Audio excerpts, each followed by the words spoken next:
I'm Mark Anderson, Seed Specialist with Frontier FS. This morning we're out in a field of WL353 leafhopper alfalfa. It's middle of March and we're taking a spring evaluation of the stand, doing some stem counts, and then we're going to look at a few plants that we dug up. Here's our square foot diameter that we laid out here, randomly selected an area and counted out our stems. As I went through this and counted, I ended up with 51 stems. What we're really shooting for is 55. We'd like to have 55 stems per square foot to get maximum yield. We will replicate this throughout the field and get an average. Of the ones we've done so far, it looks like this is a field that we would keep in production according to stem counts. Looking at the stems, it will be hard to see on the video, but this is a leafhopper alfalfa, and early on the season you can already see the expression of the glandular hairs on the alfalfa that provide the resistance from the leafhoppers, which feed mainly on the stems, which is nice to see. We did dig up a few different plants. You can see we have some better looking plants and some not so good looking plants. As we look at this plant here, we've got really nice growth all the way around. The roots really well developed.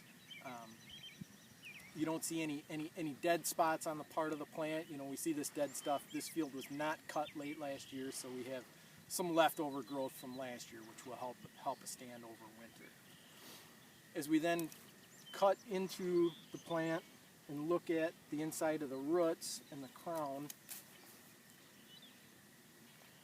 this plant looks real healthy in here. We've got a lot of white in the roots, which is what we want to see. We don't have a lot of brown dead areas in here anyway. So this is a very healthy plant that will provide us with good yields going forward.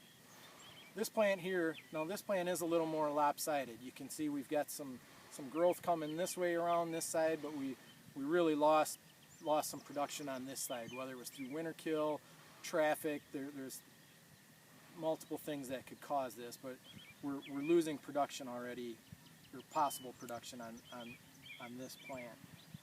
As we cut the root open on this one, we do have, it's looking fairly good. As we go down into the root, you can see though we have some dead area here where we lost this half of it. You know, it's kind of rotten up in here. This is a plant that may not make it. It's growing on this portion of it now, but there's a real good chance that this plant could die off. So we will continue to evaluate this stand. It looks as though on the whole most of the plants are like the first one, looking pretty healthy, but if we find more of these and as time goes on here, it's one that we're definitely going to want to reevaluate this fall.